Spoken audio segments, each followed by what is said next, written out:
Disclaimer. இந்த video எந்த loan app, bank அல்லது ஃபினான்ஷியல் சர்வீஸையும் ப்ரமோஷன் செய்யவில்லை. இது கல்வி மற்றும் பொது தகவல் நோக்கத்திற்காக மட்டும். வணக்கம் நண்பர்களே, வெல்கம் டு விடி தமிழ். நான் உங்கள் விஸ்வநாதன். அதாவது இந்த பதிவில் நம்ம என்ன பார்க்க போறோம்னு கேட்டிங்கன்னா, ரொம்ப முக்கியமான பதிவுங்க. இந்த 7 நாள் அப்ளிகேஷன் அப்படின்றத பற்றி தான் இன்றைய வீடியோவில் பார்க்க போகிறோம். பிகாஸ் நம்மளுடைய விடி தமிழ் சேனல் அப்படின்றது இந்த 7 நாள் அப்ளிகேஷன்லேருந்து வெளியில் வரணும் அப்படின்றதுக்காக உருவாக்கப்பட்டது தாங்க. நம்ம ஃபினான்ஷியல் ரீதியாக நிறைய விஷயங்களை சந்திக்கிறோம். நிறைய பேர் நம்மளை கேள்வி கேட்குறாங்க, திட்டுறாங்க, மிரட்டுறாங்க. இதுல இருந்தெல்லாம் எப்படி வெளியில வர்றது, இது எப்படி நம்ம சட்டப்படி அணுகிறது அப்படின்றத பற்றி நம்ம நிறைய விஷயங்களை பற்றி பேசியிருக்கிறோம். அதே போல இந்த 7 நாள் அப்ளிகேஷன் அப்படின்றதுல இருந்து வெளியில வரணும்னா இந்த ஒரு விஷயம் அப்படின்றத ஃபாலோ பண்ணணும். முதல்ல இந்த 7 நாள் அப்ளிகேஷனை பற்றின இன்ட்ரோ கொடுத்துடலாம்னு நான் நினைக்கிறேன். இவங்க யாரு என்ன இதை பற்றின ஒரு ப்ராப்பர் விளக்கம் கொடுத்துடலாம்னு நான் நினைக்கிறேன். அதனால தயவு செய்து வீடியோ ஸ்கிப் பண்ணாம கடைசி வரைக்கும் பாருங்க. வீடியோக்குள்ள போகிறதுக்கு முன்னாடி உங்களுக்கு இந்த டவுட் இருக்கா? அதாவது நம்ம இப்போ காசுக்காக ரொம்ப கஷ்டப்பட்டுக்கிட்டு இருக்கோம். இந்த காசுனா யார் அடிக்கக்கூடியது? இந்த காசு உலக வங்கியில் இருந்த இந்த காசு வாங்குறாங்க. நம்மளுடைய இந்தியா தான் இந்த நோட்டு அடிக்கிறாங்க. அப்ப இந்தியா ஏன் எக்ஸ்ட்ரா நோட்டு அடிச்சு மக்களுக்கு கொடுக்கக்கூடாது இப்படின்ற ஒரு கேள்வி இருக்குல்ல உங்களுக்கு. அப்படி கொடுத்தா நம்மளுடைய கடன் எல்லாம் அடைச்சிடலாமே அப்படின்ற ஒரு சந்தேகம் இருக்குல்ல உங்களுக்கு. அது ஏன் பண்ணக்கூடாது? பண்ணுனா என்ன ஆகும்? நமக்கு எங்கெங்க நோட்டு அடிக்கிற இடம் இருக்கு அப்படின்றத பற்றி நான் ஒரு வீடியோ உருவாக்கியிருக்கேன். பெருசா யாரும் பார்க்கல, 20 பேர் தான் பார்த்துருக்காங்க. இதை பற்றிலாம் தெரிஞ்சுக்கணும். அப்போதான் நாளைக்கு நம்ம முதலீடு பண்ணக்கூடிய இடம் அப்படின்றது என்ன மாதிரி இடம் அப்படின்றத நம்மளால ஈஸியாக புரிஞ்சுக்க முடியும். தயவு செஞ்சு அந்த வீடியோ போய் பாருங்க. அதே போல ஏபிஆர் அப்படின்னா என்ன, என்பிஏனா என்ன அப்படின்றத பற்றி தெளிவான விளக்கம் சொல்லி வீடியோ போட்டிருக்கேன். அதெல்லாம் போய் பாருங்க. அதனுடைய லிங்க் கீழே கொடுக்குறேன். 7 நாள் அப்ளிகேஷன். ஆக்சுவலி இதுக்கு முதல்ல நம்ம தான் இந்த 7 நாள் அப்ளிகேஷன் பேர் வச்சோம். பிகாஸ் இவனுடைய வேலை என்னன்னா, இவன் முழுக்க 7 நாள் தான் உங்களுக்கு டென்யூர் டேட்டு கொடுப்பான். 6வது நாளே உங்களுக்கு என்ன செய்வானா, கால் மெசேஜ் இதெல்லாம் பண்ணி உங்களை ரொம்ப தொந்தரவு பண்ண ஆரம்பிச்சிருவான். ஸோ அதனால தான் இவனுக்கு 7 நாள் அப்ளிகேஷன் ஒரு பேரு. இந்த அப்ளிகேஷன் எப்படி பிளே ஸ்டோர்ல இருக்குன்னு நீங்க யோசிக்கலாம். பிளே ஸ்டோரை பொறுத்த வரைக்கும் ஒரு அப்ளிகேஷன் உள்ள வருதுன்னா அது உள்ள அது என்ன நடவடிக்கைகள் பண்ணுது அப்படின்றத பொறுத்து, மக்கள் என்ன கம்ப்ளைண்ட் கொடுக்குறாங்க அப்படின்றத பொறுத்து தான் ஆக்ஷன்ஸ் அப்படின்றது எடுப்பாங்க. பட் நம்ம எடுத்த உடனே ஒரு அப்ளிகேஷன் உள்ள வரும்போது என்ன நீ 7 நாள் கொடுக்குற, 8 நாள் கொடுக்குற அந்த மாதிரிலாம் கேள்வி கேட்க மாட்டாங்க. பிகாஸ் இந்த மாதிரி அப்ளிகேஷன் நான் 7 நாள் தான் லோன் தரேன் அப்படின்னு சொல்லிட்டு உள்ள வராது. அதாவது நம்பியார் மாதிரி ஒரு மருவை வச்சுக்கிட்டு, ஆஹா இங்க பாருங்க நாங்க உங்களை வச்சு செய்ய போறோம், நீங்க இதுல லோன் எடுத்தா அப்படின்ற மாதிரிலாம் சொல்ல மாட்டாங்க. இது எப்படி இருக்கும்னா, ப்ராப்பரா சார் நீங்க உங்களுக்கு காசு வேணும்னா இங்க அப்ளிகேஷன் பயன்படுத்திக்கோங்க, நாங்க நிறைய காசு தரோம் சார், தயவு செஞ்சு புரிஞ்சுக்கோங்க. கம்மியான சிபில் ஸ்கோர் இருந்தாலும் சரி, உங்களுக்கு சிபில் ஸ்கோரே இல்லைன்னாலும் சரி, உங்கள்கிட்ட இன்கம் ப்ரூஃப் இருந்தாலும் சரி, இல்லை இன்கம் ப்ரூஃபே இல்லைனாலும் சரி, ஏன் ஆதார் கார்டு பேன் கார்டு இல்லைன்னா கூட வெறும் மொபைல் நம்பரை வச்சு லோன் தரேன் சார் அப்படின்ற மாதிரி சொல்லி நம்மளை இன்ஸ்டால் பண்ண வைப்பாங்க. உங்களுக்கு இந்த இடத்துல ஒரு கேள்வி வரலாம். ஆக்சுவலி இந்த 7 நாள் அப்ளிகேஷனுக்காரன் நமக்கு லோன் கொடுக்குறான், இவ்வளோ கஷ்டப்பட்டு லோன் கொடுத்து அவன் என்ன பண்ண போறான் அப்படின்னு கேட்டிங்கன்னா, நம்ம மீனுக்கு பிடிச்சது புழு தான். அதாவது மண்புழு ரொம்ப பிடிக்கும், அதுக்கு தீனி நிறைய பிடிக்கும். இருந்தாலும் மண்புழு ரொம்ப பிடிக்கும், லைவ் ஃபீடிங்லாம் அது நிறைய சாப்பிடும். அப்போ நம்ம என்ன பண்றோம், ஒரு மீனுக்கு புழுவை போடுறோம். புழுவை எப்படி போடுறோம், முள்ளுல கோத்து போடுறோம்.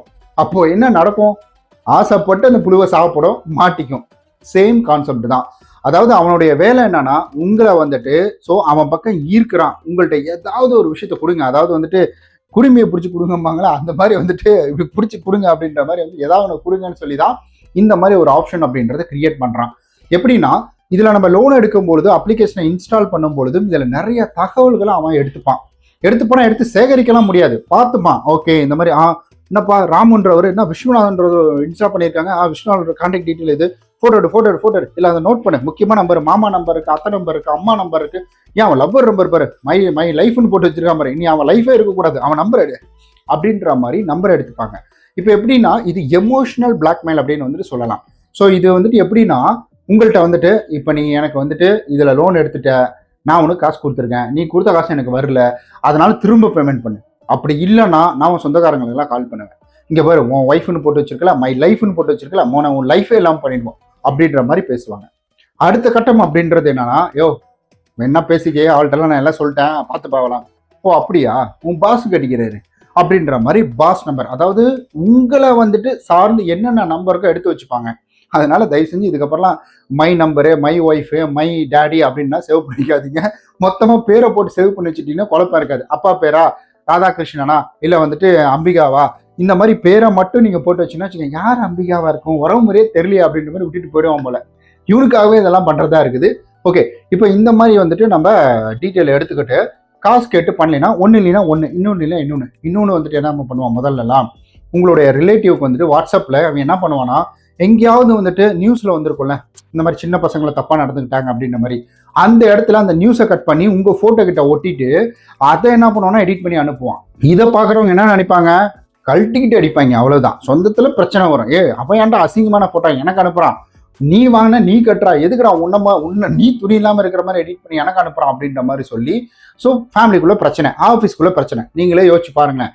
நீங்க பாட்டுக்கு வந்துட்டு வீட்டில் உட்காந்து சிவனேன்னு நீங்க உட்காந்து டிவி பார்த்துட்டு இருக்கீங்க, இல்லை ஏதாவது வேலை பார்த்துட்டு இருக்கீங்க ஆஃபீஸில், டக்குன்னு ஒரு மெசேஜ் வாட்ஸ்அப்ல வருது. வாட்ஸ்அப்ல ஓப்பன் பண்ணி பார்த்த உடனே துணி இல்லாம ஒரு படம், அது தலை யாருன்னா உங்க ஃப்ரெண்டோட தலை. இதை பார்த்த உடனே எப்படி இருக்கும்? இதுவே நீங்க அந்த போன் எடுக்காம உங்களுடைய வந்துட்டு வீட்டில் இருக்கவங்க இல்லை அப்பா அம்மா யாராவது போன் எடுத்துறாங்க, இல்லை ஆஃபீஸில் வேலை செய்யற கொலிக்கு இந்த போன் எடுத்துறாங்கன்னா உங்களை என்ன நினைப்பாங்க? ஸோ ஆப்வியஸா இந்த இடத்துல இவனடா எப்படி இருக்கான் அப்படின்ற மாதிரி தான் யோசிப்பாங்க. இந்த மாதிரி சூழ்நிலையில ஆப்போசிட்ல இருக்கவங்க நம்ம குறை சொல்ல முடியாது.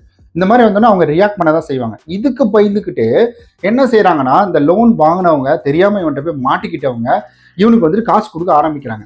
சரி, இந்த காசை கொடுத்து தொலைஞ்சிட்டா ஏன்டா இவ்வளோ பிரச்சனை, இவ்வளோ வந்துட்டு இவன்கிட்ட வாக்குவாதம் பண்ணிக்கிட்டு போய் தொலைடா அப்படின்னு சொல்லி காசை கொடுத்துட்டா இவன் போயிடுவானான்னு கேட்டிங்கன்னா கிடையாது. நீங்கள் எவ்வளோ அமௌண்ட் எதிர்பார்த்தீங்க? 1 லட்ச ரூபாயா? அப்போ அந்த 1 லட்ச ரூபாய் எனக்கு கொடு, இந்த மாதிரி பேசுவான். ஸோ இப்படி தான் முதல்ல நம்மளை வந்துட்டு ஒரு எமோஷ்னலாக உள்ள கனெக்ட் ஆக வச்சு, அதாவது கம்மியான எதுவாக இருந்தாலும் நான் கொடுக்குறேங்க பார்த்துக்கலாம் அப்படின்ற மாதிரி கனெக்ட் ஆக வச்சு, ஒரு ப்ராப்பராக நீங்கள் கொடுத்த காசு அப்டேட் ஆகலாம் அப்படின்னு பேசி நம்ம கொடுக்குறோமா என்னன்றதை பார்ப்பான். அப்போ முதல் தடவை நம்ம கொடுக்குறோம்னா அப்போ ஓகே இவன் மேலே தப்பு இருக்குன்னு ஒத்துக்கிறான், அப்போ இவனை விடக்கூடாது அப்படின்ற மாதிரி இந்த மாதிரி அடிப்பான். இப்படிதான் ஃபர்ஸ்ட் டைமே உனக்கு கட்டிட்டா மாதிரி சாரி உனக்கு அப்டேட் ஆகலைன்னா நானே பண்ணுறது அப்படின்ற மாதிரி நம்ம ஃபர்ஸ்டே கேள்வி கேட்டோம்னா வச்சுக்கோங்களேன், அவன் யோசிப்பான், ஐயோ இந்த வேலைக்கு ஆகாது போல, பேசினாலும் காசு கட்ட மாட்டாங்க போல, இந்த அம்மா என்ன இந்த பேச்சு பேசுது அப்படின்ற மாதிரி சொல்லி நம்மளை விட்டுட்டு போயிடுவாங்க. நம்ம ஃபர்ஸ்டே இந்த மாதிரி மூவ் பண்ணி பார்த்து ஃபர்ஸ்டை செக் பண்ணுவானுங்க. ஸோ இந்த செக்கிங்கில் நம்ம வந்துட்டு ஃபெயில் ஆகிட்டோம்னா விட்டுருவானுங்க. சரி ஓகே அதெல்லாம் தெரியாது சார் அப்படின்னா 2-3 மெசேஜ் வரும், கால் வரும், இந்த மாதிரி விட்டுருவானுங்க. அதுவே நம்ம பாஸ் ஆகிட்டோம்னா தலைவர் காசு கட்டுறாரு அப்படின்ற மாதிரி அவன் முடிவு பண்ணிட்டானா ஸோ உடனே வந்துட்டு நம்மளை இப்படிதான் மிரட்ட ஆரம்பிச்சு பணம் கொடுக்க ஆரம்பிப்பாங்க. வாட்ஸ்அப்பில் ஃபோட்டோ வரும் நமக்கு வந்துட்டு. அதுக்கப்புறம் வந்து இப்போ ட்ரூ காலர் வேறு ஆரம்பிச்சிட்டாங்க. ஏன்னா ட்ரூ காலர்லேயும் ஃபோட்டோ அனுப்பலாம், ட்ரூ காலரில் ஃபோட்டோ வரும், இந்த மாதிரிலாம். அதனால தான் நம்ம என்ன சொல்கிறோம்னா, ஸோ 3 அப்ளிகேஷன் உடனே அன்இன்ஸ்டால் பண்ணுவீங்க. முதல்ல நீங்கள் இன்ஸ்டால் பண்ண அப்ளிகேஷன் அன்இன்ஸ்டால் பண்ணிடுங்க. ரெண்டாவது வாட்ஸ்அப் அன்இன்ஸ்டால், சோஷியல் மீடியாவில் இருக்கக்கூடிய ப்ரொஃபைல் பிக்சராக லாக் பண்ணிவிட்டு ட்ரூ காலரையும் அன்இன்ஸ்டால் பண்ணி விட்டுருங்க. முடிஞ்சால் ட்ரூ காலரில் நீங்கள் ஒரு 99 ரூபா காசு போட்டு அதை பை பண்ணிவிட்டு நீங்கள் அதில் பார்த்தீங்கன்னா வந்துட்டு இருக்கிற ஸ்பேம் நம்பர் எல்லாத்தையுமே வந்து லாக் பண்ணி விட்டுருங்க. ஸோ அப்போ தான் உங்களுக்கு நிறைய ப்ரொடெக்ஷன் அப்படின்றது கிடைக்கும். ஃபர்ஸ்ட் விஷயம் அப்படின்றது என்னன்னா, முதல்ல ஒரு பூட்டி இருக்கிற வீட்டில் போயிட்டு நீங்கள் ஒருத்தரை பார்க்க போறீங்கன்னா என்ன செய்வீங்க? முதல்ல போய் பார்ப்பீங்க, 2வது நாள் பார்ப்பீங்க, 3வது நாள் பார்ப்பீங்க, தொடர்ந்து எல்லா நாளுமே பூட்டி இருக்குன்னா அடுத்தது யோசிப்பீங்க, அங்கே ஆள் இருக்காது, எப்போ போனாலும் பூட்டி தான் இருக்குன்னு நினைப்பீங்க. ஆனால் திறந்து இருக்கிற வீட்டில் நீங்கள் ஒருத்தரை பார்க்கறதுக்காக போறீங்க, பட் ஆனால் வந்துட்டு கதவு திறந்து இருக்குது, உள்ள இருந்து எந்த பதிலுமே வரல அப்படின்னா நீங்கள் என்ன செய்வீங்க? உள்ளே போய் பார்ப்பீங்களா இல்லையா? ஒரு தடவை பார்ப்பீங்க, 2 தடவை பார்ப்பீங்க, 3வது தடவை பார்ப்பீங்க. ஸோ போய் தான் பார்ப்பான், என்ன நச்சுன்னு தெரியல, உடம்பு எல்லாம் படுத்திருக்காருன்னு தெரியல, வருவீங்களா? இதே கான்செப்ட் தான். ஸோ அவனுக்கு நீங்கள் ரெஸ்பான்ஸ் பண்ணீங்கனாலே அவன் தெரிஞ்சுப்பான் நீங்கள் மாட்டிக்கிட்டீங்கன்னு. அவனுக்கு நீங்கள் ரெஸ்பான்ஸ் பண்ணாமல் விட்டுட்டீங்கன்னா 1 நாள் 2 நாள் 3 நாள் அவ்வளோதான். மேக்ஸிமம் 3 days அப்படின்றது தான் இதிலிருந்து உங்களால் எளிமையாக வெளியில் வந்துட்டு முடியும். ஸோ ரொம்ப சிம்பிளான ஸ்டெப்ஸ் எல்லாமே இது. தயவு செஞ்சு ஃபாலோ பண்ணுங்கள். இந்த மாதிரி அப்ளிகேஷனை மாட்டிட்டு இருக்கீங்கன்னா பயப்படாதீங்க, கீழே கமெண்ட் பண்ணுங்கள். ஃபர்தராக நான் என்ன செய்யணும்னு சொல்கிறேன். வேறு ஏதாவது கேள்விகள் இருந்துச்சுன்னா கீழே மறக்காமல் கமெண்ட் பண்ணுங்கள். நம்ம நாளைக்கு இது போல் நல்ல இன்ட்ரெஸ்டிங்கான பயனுள்ள வீடியோவை சந்திக்கலாம்.